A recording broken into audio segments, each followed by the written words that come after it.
അപ്പോൾ welcome back to unique stitching. ഇന്ന് നമ്മൾ നോക്കാൻ പോകുന്നത് ഇതുപോലുള്ള അടിപൊളി ഒരു സ്ലീവ്ലെസ് ആയിട്ടുള്ള ഫ്രോക്കാണ്. കട്ടിങ് ആൻഡ് സ്റ്റിച്ചിങ് ഒക്കെ വളരെ സിമ്പിളാണ്. നമ്മൾ നല്ല ഡീറ്റെയിൽ ആയിട്ട് എക്സ്പ്ലെയിൻ ചെയ്തിട്ടുണ്ട്. ഫുൾ വീഡിയോ വാച്ച് ചെയ്യാൻ നിങ്ങൾക്ക് സിമ്പിളായിട്ട് ഇത് ചെയ്യാവുന്നതേ ഉള്ളൂ.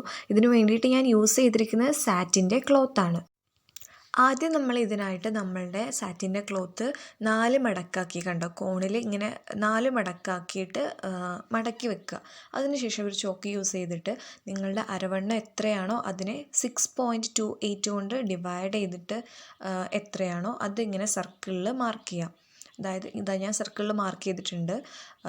അപ്പോൾ എൻ്റെ ഒരു 32 ഒക്കെ ആണെങ്കിൽ അതിനെ 6.28 കൊണ്ട് ഡിവൈഡ് ചെയ്തിട്ട് കിട്ടിയത് ആ ലെങ്ത്ത് നമ്മൾ കോണിൽ നിന്ന് മാർക്ക് ചെയ്തിട്ട് ഒരു 1/4 ഭാഗം വരുന്ന അങ്ങനത്തെ ഒരു സർക്കിൾ പോലെ മാർക്ക് ചെയ്യാം.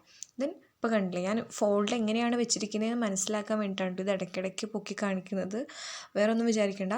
പിന്നെ ഞാൻ ഒറ്റയ്ക്കാണ് വീഡിയോ എടുക്കുന്നത്, അതുകൊണ്ട് ചെറിയ അപാകതകൾ ഉണ്ടായിരിക്കും, എല്ലാവരും ക്ഷമിച്ച് തരേണ്ടതാണ്. അപ്പോൾ നമ്മളിങ്ങനെ മാർക്ക് ചെയ്തതിന് ശേഷം താഴ്ഭാഗത്തേക്ക് നമുക്ക് എത്ര ലെങ്ത്താണ് താഴത്തെ ഫ്രോക്കിന് വേണ്ടത് എന്നുള്ളത് മാർക്ക് ചെയ്യാം.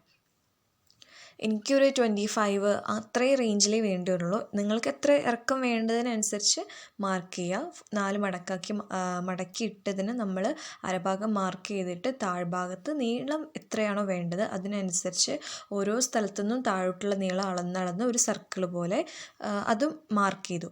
അതിനുശേഷം നമ്മൾ മുകളിൽ ആദ്യം മാർക്ക് ചെയ്ത സർക്കിൾ കട്ട് ചെയ്തെടുക്കുകയാണ് ചെയ്യുന്നത്. കട്ട് ചെയ്തെടുക്കുമ്പോൾ അത് നിവർത്തി വെച്ചാൽ കറക്റ്റ് ഒരു സർക്കിളായിരിക്കും. ഇനി താഴ്ഭാഗം അതുപോലെ നമ്മൾ കട്ട് ചെയ്ത് മാറ്റിയിട്ടുണ്ട് കേട്ടോ. ഇനി നമ്മൾക്ക് ഫൈനൽ ലുക്ക് എങ്ങനെയാണെന്ന് കാണിച്ചു തരാം. പിന്നെ ചാനൽ ഇതുവരെ സബ്സ്ക്രൈബ് ചെയ്യാത്ത ആരെങ്കിലും ഉണ്ടെന്നുണ്ടെങ്കിൽ സബ്സ്ക്രൈബ് ചെയ്യുക, സഹായിക്കാം. ഓക്കെ, അപ്പോൾ ഇതാണ് നമ്മളുടെ ഫൈനലായിട്ട് കട്ട് ചെയ്തതിന് ശേഷമുള്ള സെൻട്രൽ ഹോൾ ഉണ്ടല്ലോ, അതാണ് നമ്മളുടെ അരഭാഗം. പിന്നെ താഴെയുള്ളതാണ് നമ്മുടെ മൊത്തത്തിലുള്ള ഇറക്കം കട്ട് ചെയ്തിട്ടുള്ള ഇത് താഴത്തെ. അപ്പോൾ അംബ്രല്ല പോർഷനാണ് ഈ കാണിച്ചിരിക്കുന്നത്. ഇതിൻ്റെ കട്ടിങ് മനസ്സിലാവാത്തവരുണ്ടെന്നുണ്ടെങ്കിൽ ഞാൻ ഇതിൻ്റെ ഒരു ഷോർട്ട് വീഡിയോ ഇട്ടിട്ടുണ്ട്, അതിൽ ഡീറ്റെയിൽ ആയിട്ട് പറയുന്നുണ്ട്. അത് കഴിഞ്ഞതിന് ശേഷം നമ്മൾ മുകൾ ഭാഗമാണ് കട്ട് ചെയ്യുന്നത്. ഇനി നമ്മൾക്ക് മുകൾ ഭാഗം എങ്ങനെ കട്ട് ചെയ്യാൻ നോക്കാം. മുകൾ ഭാഗം കട്ട് ചെയ്യാൻ വേണ്ടിയിട്ട് ഓൾറെഡി ഞാൻ കട്ട് ചെയ്ത് വെച്ചൊരു പാറ്റേൺ ഉണ്ട്. ആ പാറ്റേണിലാണ് ഞാൻ ഇതിൻ്റെ മുകൾ ഭാഗമൊക്കെ കട്ട് ചെയ്തിരിക്കുന്നതും സ്റ്റിച്ച് ചെയ്തിരിക്കുന്നതും. ആ പാറ്റേൺ വേണമെന്നുണ്ടെങ്കിൽ നിങ്ങൾ കമൻറ്റ് ചെയ്താൽ മതി, ഞാൻ അതിൻ്റെ ഡീറ്റെയിൽ ആയിട്ടുള്ള വീഡിയോ ഇടാം.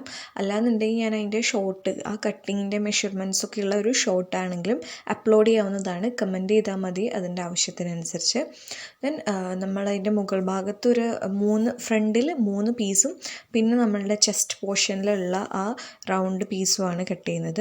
ഇനി റൗണ്ട് പീസിന് വേണ്ടിയിട്ട് ഒരു റൈറ്റ് സൈഡും ലെഫ്റ്റ് സൈഡും പിന്നെ അതിൻ്റെ മുകൾ ഭാഗത്തേക്കുള്ളൊരു പോർഷനും കൂടെ, ഇതൊരു പാറ്റേൺ ആണ് വൈറ്റ് പേപ്പറിലുള്ളത്. ദെൻ ഇത് ഞാൻ ഈ ക്ലോത്തിലേക്ക് കട്ട് ചെയ്തിട്ടുണ്ട്. കട്ട് ചെയ്ത് മാറ്റിയതിന് ശേഷം നമ്മളിത് ലൈനിങ്ങിൽ സ്റ്റിച്ച് ചെയ്യേണ്ടതായിട്ടുണ്ട്. ഇതിൻ്റെ പാറ്റേൺ ആർക്കെങ്കിലും വേണമെന്നുണ്ടെങ്കിൽ കമൻറ്റ് ചെയ്താൽ മതി, ഞാൻ ജസ്റ്റ് ഷോർട്ടോ അല്ലാന്നുണ്ടെങ്കിൽ വീഡിയോ ആയിട്ട് അപ്ലോഡ് ചെയ്യാൻ പറ്റും. അങ്ങനെ ആ ചെസ്റ്റ് പോർഷൻ്റെ ഭാഗം 2 സൈഡിലേക്കുള്ളതും ലെഫ്റ്റ് സൈഡിലേക്കുള്ളതും റൈറ്റ് സൈഡിലേക്കുള്ളതും കട്ട് ചെയ്തിട്ടുണ്ട്. ഇനി കട്ട് ചെയ്തത് നമ്മൾ ഈ ലൈറ്റ് പിങ്ക് കളറിലുള്ള ഒരു ലൈനിങ്ങിൽ അടിച്ചെടുക്കുകയാണ് ചെയ്യുന്നത്. കണ്ടോ, ഇതാണ് ലൈനിങ്ങിൽ ഇത് അടിച്ചതിന് ശേഷമുള്ളതാണ്. ദെൻ ഇത് 2 പോർഷൻസ്, ഈ 2 ലെഫ്റ്റ് ആൻഡ് റൈറ്റ് പോർഷൻസും സെൻറ്ററിലൂടെ ജോയിൻ ചെയ്യുക. അത് ജോയിൻറ്റ് ചെയ്തതിന് ശേഷം ഈ മുകൾ ഭാഗത്തെ പോർഷനും ആ ജോയിൻറ്റ് ചെയ്തതിനോട് ജോയിൻറ്റ് ചെയ്യിപ്പിക്കുകയാണ് ചെയ്യുന്നത്. വളരെ സിമ്പിളാണ്, നമുക്ക് ഈസി ആയിട്ട് തയ്ക്കാവുന്നതേ ഉള്ളൂ. ഈ പാറ്റേൺ മനസ്സിലാക്കിയാൽ അതിനേക്കാളും സിമ്പിളാണ്. നിങ്ങൾക്ക് പാറ്റേൺ വേണമെന്നുണ്ടെങ്കിൽ കമൻറ്റ് ചെയ്താൽ മതി. ദെൻ ഇതാണ് നമ്മളുടെ ആ ചെസ്റ്റ് പോർഷൻ ഒഴികെയുള്ള ഫ്രണ്ട് പീസ്. മെയിനായിട്ട് 3 പീസായിട്ടാണുള്ളത്. ഇതിൽ നമ്മളിതാ സ്റ്റിച്ച് ചെയ്ത് വെച്ചിരിക്കുന്ന ഈ ഫ്രണ്ട് പോർഷൻസ്, ഈ ഫ്രണ്ടിലെ ബ്രസ്റ്റ് പോർഷൻ വെച്ചിട്ടുണ്ട്. 2 സൈഡിലും ആ ബ്രസ്റ്റ് പോർഷൻ വെച്ച് അടിക്കുക. അതിനു മുന്നേ നമ്മൾ എന്താക്കണം, ഈ ഫ്രണ്ട് പീസുകൾ പരസ്പരം തമ്മിൽ ജോയിൻറ്റ് ചെയ്യിപ്പിക്കേണ്ടതായിട്ടുണ്ട്.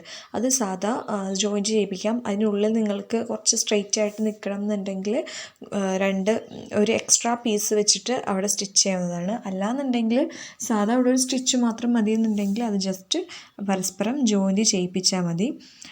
ആർക്കെങ്കിലും എന്തെങ്കിലും ഡൗട്ട് തോന്നുകയെന്നുണ്ടെങ്കിൽ കമൻറ്റ് ചെയ്താൽ മതി, ഞാൻ റിപ്ലൈ തരുന്നതാണ്. അപ്പോൾ ഫ്രണ്ട് പോർഷൻ നമ്മളങ്ങനെ ഫില്ലാക്കിയിട്ടുണ്ട് മുകൾ ഭാഗത്ത്. ദെൻ ഇതിൻ്റെ സ്ലീവ്, ബാക്കിയുള്ള പോർഷൻസൊക്കെ എങ്ങനെ അറ്റാച്ച് ചെയ്യാം എന്നുള്ള വീഡിയോ ഇതിൻ്റെ സെക്കൻഡ് പാർട്ടായിട്ട് ഞാൻ അപ്ലോഡ് ചെയ്യുന്നതാണ്. Stay tuned.